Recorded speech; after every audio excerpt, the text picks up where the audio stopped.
President Trump says he plans to impose a 50% tariff on goods made in Brazil starting August 1st. Earlier today, the president sent tariff letters to 7 more countries, including the Philippines, Brunei, Moldova, Algeria, Iraq, Libya, and Sri Lanka.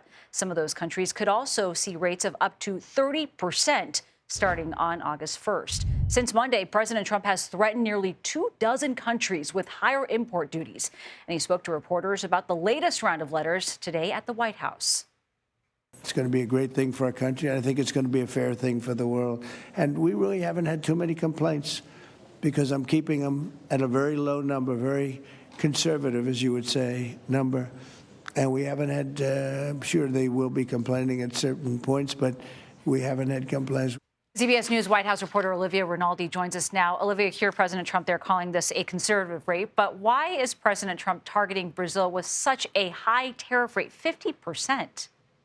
Nancy, it's good to see you. The president is taking a certain aim at Brazil. That 50% is the highest tariff rate that he's announced this week of those reciprocal tariffs aimed at countries. And the reason he says Brazil is going to be facing a higher tariff is because he says that their treatment of their former president Bolsonaro is part of the reasoning there. He believes that he has been targeted.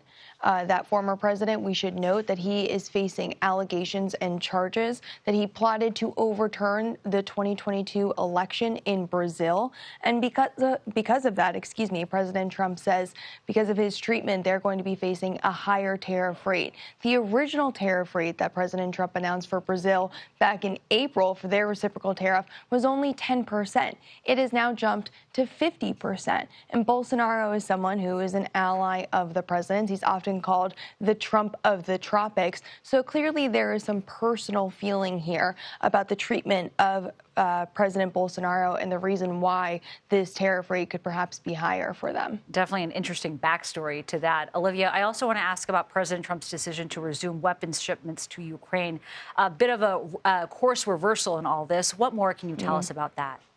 Yeah, we actually just learned from our Ellie Watson at the Pentagon that there will be more military aid flowing to Ukraine that will be in the form of some guided rockets and military or artillery round, The reason this is happening is because we've heard from the president that he wants to send more military aid to Ukraine, which, as you mentioned, is quite the reversal. This president kind of ran his campaign on saying he would stop that war and there would be no more military aid. But they're having difficulty getting a ceasefire or an end to the war even accomplished. We've heard from the president in recent weeks that he's growing increasingly frustrated with Russian President Vladimir Putin.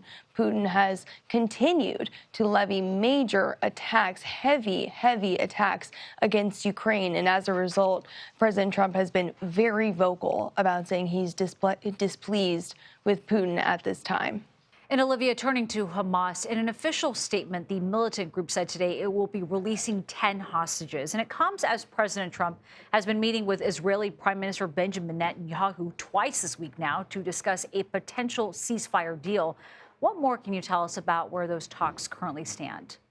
Well, we know that the Israeli delegation and a delegation from Hamas have been holding talks in Qatar this week, speaking through mediators. And today we heard that announcement from Hamas that they'd be releasing 10 Israelis. This is a positive sign in the ongoing negotiations between Israel, the U.S., the Qataris and Hamas as well. We also know, as Netanyahu was here this week, that they met with some officials from Qatar at the White House to talk about this specifically, this potential ceasefire deal, which is on the table. The deal would be a 60-day pause in fighting, reduction of troops, Israeli troops from the region, and a continued release of those remaining hostages. Now, of course, a lot of the hang-up here is still some outstanding questions about the war, including guarantees from Israel, the redeployment maps that they had shown of where they would be putting more troops. So there's a lot at question here, really.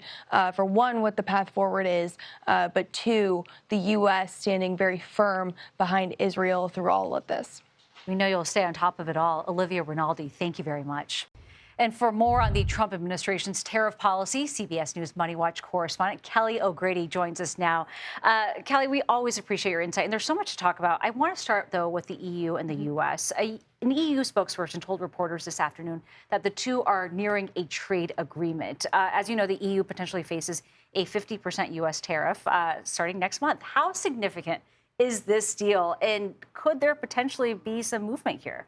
This would be huge because you think about it, the EU, any one country doesn't mean what Canada and Mexico does to the U.S. Of course, are two of our biggest trading partners, Sure. But the EU sets trade policy as a bloc. And altogether, the EU is one of the U.S.'s largest trading partners, both in terms of how much we import from them, but almost also how much they buy from us. So this is really big.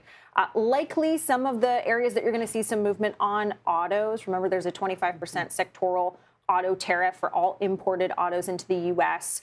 You think about Europe, there's a lot of foreign European car makers that would like to see that lowered. Also, pharmaceuticals is another big one. The president has threatened a 200% tariff on that sector. I imagine that is part of the negotiations. Also, we are hearing airplane parts. That's another big one. But look, this would be big. I think the markets would like it and definitely would like to see something less than 50%. I just need to know that my French cheese is going to be A-OK when it comes down to all of this. But hopefully, and my French wine, Nancy, yeah, right? French cheese and the you French bring wine. the cheese, I'll bring the wine. Sounds like a deal. I also want to ask you about the market today. Stocks were up across the board today, significant after 2 days of S&P losses.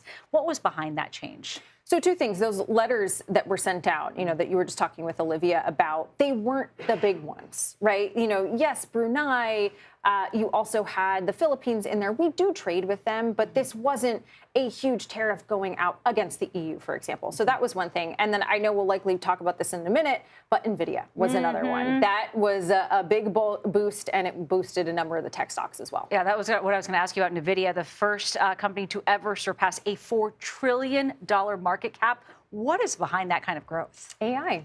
So NVIDIA it makes the building blocks of AI, the chips that power every company that is developing and investing in AI. And so it's basically investors don't have to bet that there's on the AI winner. They just have to bet that there is going to be an AI race because NVIDIA is working with every company essentially out there.